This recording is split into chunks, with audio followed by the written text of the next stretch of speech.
भी ना बहुत गांजा वगैरह पीते थे, ड्रिंक करते थे और बहुत ज़्यादा जुआ हुआ, इन्हें सारी चीज़ों में लत बिल्कुल और ऐसे हो गए थे कि हम क्या बताएं।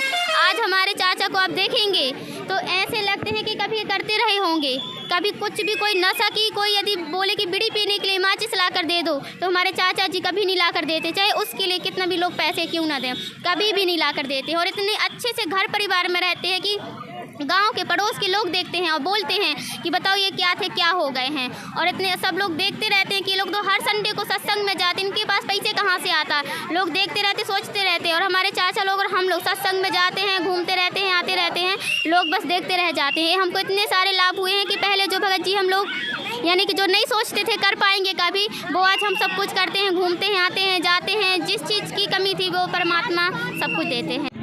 नमस्कार दर्शकों, आपको इस वीडियो में बहुत बहुत स्वागत है।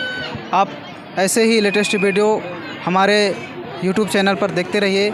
आइए आज के युवा वर्ग के जो लोग हैं उनके विचार जानते हैं, समाज के प्रति कैसे होना चाहिए।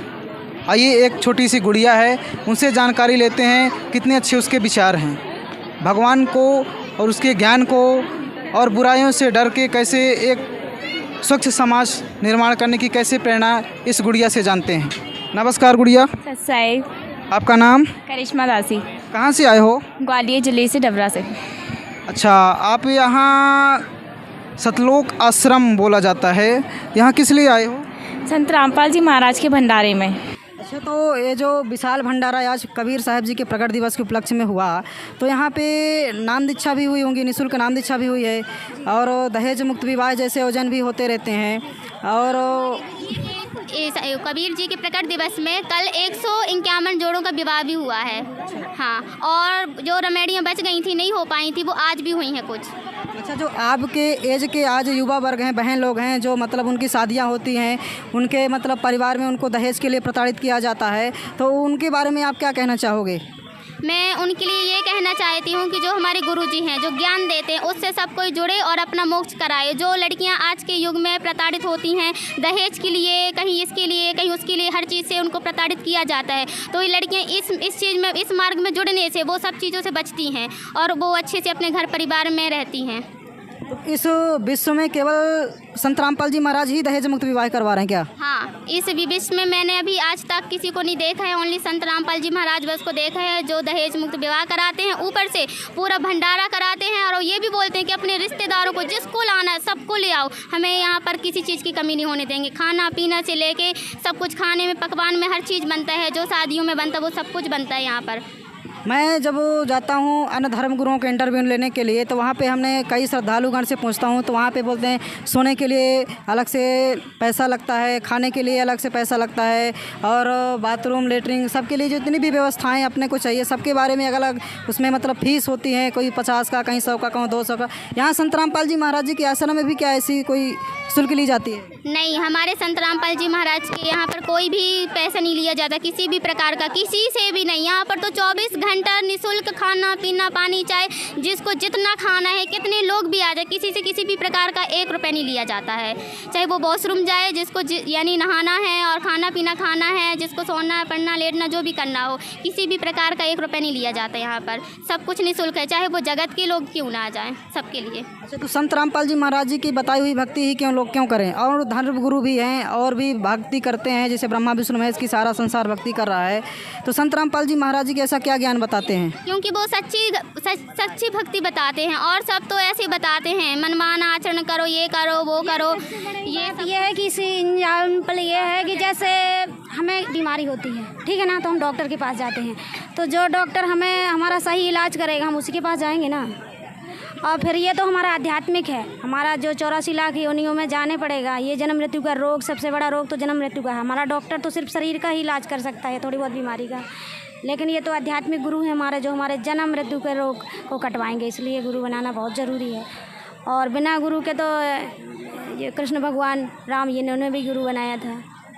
हमारे शास्त्रों में लिखा है कि राम कृष्ण से कौन बड़ा, तीनों भी गुरु कीन, और 3 लोग के वे धनी, गुरु आगे अधीन। जब वो गुरु जी के आगे अधीन है तो हमारी क्या औकात है कि हम बिना गुरु के कुछ कर पाएंगे। नमस्कार गुड़िया। सत्साई। आपका नाम? करिश्मा दासी। करिश्मा, तो आपने ये बताइए, इस विशाल भंडारे में आए हैं, यहाँ का व्यवहार कैसा लगा आपको? बहुत अच्छा, सब लोग बहुत प्यार से बात करते हैं और बहुत अच्छा लगा। अच्छा, यहाँ पे कोई भेदभाव देखने को मिला है आपको? नहीं, बिल्कुल भी नहीं। कोई भी बड़ी समाज का, छोटी समाज का, कोई बिल्कुल भी व्यवहार अलग अलग नहीं, सबके साथ एक जैसा व्यवहार होता है। यहाँ पे कोई नशा करते हुए आपको दिखा? नहीं, कोई भी यहाँ पर नशा करते हुए कोई नहीं दिखा। हमारे गुरुजी कहते हैं कि नशा मुक्त है, यहाँ पर सब नशा ही मुक्त है। किसी प्रकार का किसी ने नशा न करते हुए आपको नहीं दिखा? नहीं दिखा। अच्छा, संत रामपाल जी महाराज जी कोई वाणी आपको आती है? नहीं आती थी, पर थोड़ी थोड़ी आती है। बता दीजिए। मानव धर्म, हाँ, हिंदू मुस्लिम सिख। जीव हमारी जाति है, मानव धर्म हमारा, हिंदू मुस्लिम सिख ईसाई धर्म नहीं कोई न्यारा। अच्छा, जो आपके एज के बच्चे हैं उनको आप क्या बोलना चाहोगे? मैं अपनी एज के बच्चों को यही बोलना चाहूँगी। संत रामपाल जी महाराज से नाम दीक्षा लें और अपना कल्याण कराएं, मोक्ष कराएं। ये भक्ति करने की उम्र थोड़ी, अभी तो खेलने कूदने की उम्र है, पढ़ने की लिखने की उम्र है, कहीं गार्डन में जाने के, वहाँ पे घूमने का है। और आप यहाँ सतलोक आश्रम में आए और अब भक्ति की बात कर रहे हैं, सबको मैसेज दे रहे हैं भक्ति करने के लिए। हमारे जरूरी नहीं कि ना कोई उम्र नहीं होती है। देखो अभी हैं, बाद में नहीं रहे, इसलिए वो लोग बोलते हैं ना कि बुढ़ापे आएगा तब भक्ति कर लो, तो ऐसा कुछ भी नहीं है। बस लोग बोलते जाते हैं कि बिल्कुल, फिर चले जाते हैं, तभी फिर उनकी फिर अच्छे से भक्ति होती है। हमारी जरूरी थोड़ी ना भक्ति करने की कोई उम्र नहीं है, भक्ति करने की कोई उम्र नहीं है। गुरुजी कहते हैं जरूरी नहीं है कि बुढ़ापे में भक्ति करें हैं। आजकल छोटे बच्चे हमारे गुरुजी से नाम दीक्षा ले रहे हैं और भक्ति भी कर रहे हैं। ज़रूरी नहीं है कि बुढ़ापे में ही भक्ति करो, क्या पता कब कौन मर जाए, है ना। तो इसीलिए ज़रूरी नहीं कि बुढ़ापे में। गुरुजी मना नहीं करते कि पढ़ाई नहीं करो, पढ़ो भी, खेलो भी, सब कुछ करो, लेकिन भक्ति करना भी तो ज़रूरी है ना। अच्छा, तो आपका कहने का मतलब यह है कि मतलब 3 साल या 4 साल के हो जाए, अगर बच्चा बोलने लायक हो जाए तो उसको गुरु से नाम दीक्षा दिलवा देना चाहिए, क्योंकि यहाँ पर सबको जन्म और मृत्यु का रोग लगा हुआ है। अगर मनुष्य जीवन मिला है तो हमको भक्ति करना चाहिए, हाँ, है ना। हाँ। तो संत रामपाल जी महाराज जी के बारे में आप क्या कहना चाहोगे?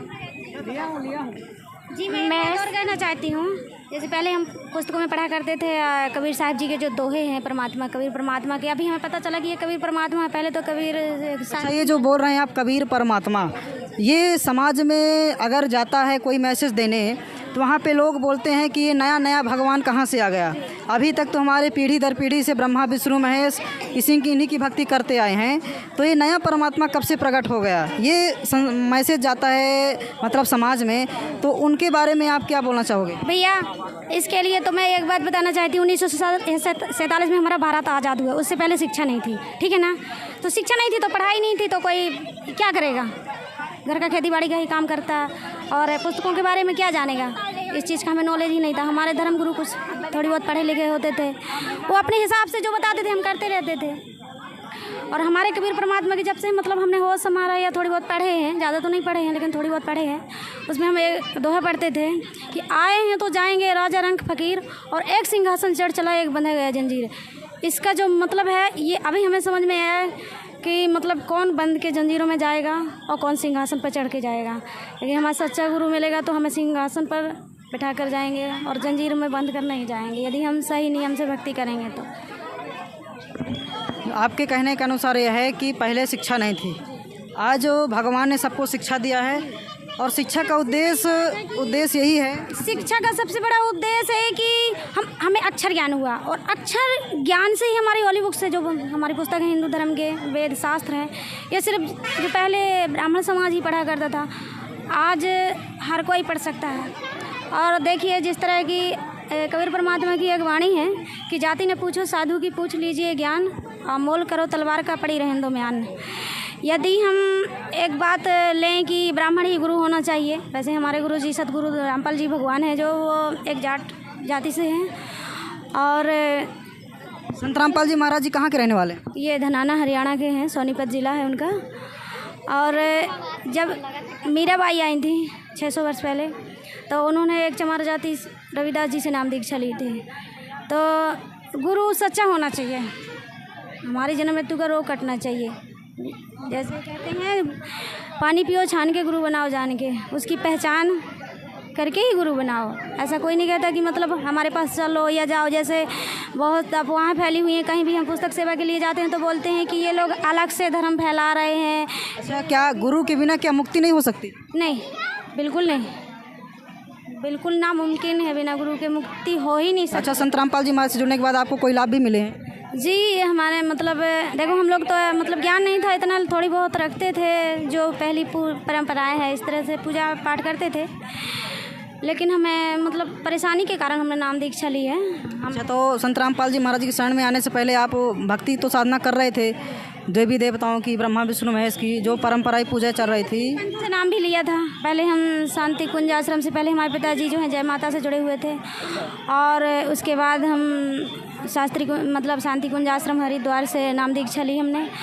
और उसके बाद जब हमें कुछ हमें अनुभव नहीं हुआ, उनका सत्संग नहीं हुआ करता था, तो फिर जय गुरुदेव का सत्संग जहाँ होता तो हम वहाँ जाते थे। तो हमारे चाचा भी ना बहुत गांजा वगैरह पीते थे, ड्रिंक करते थे और बहुत ज़्यादा जुआ हुआ, इन सारी चीज़ों में लत बिल्कुल और ऐसे हो गए थे कि हम क्या बताएं।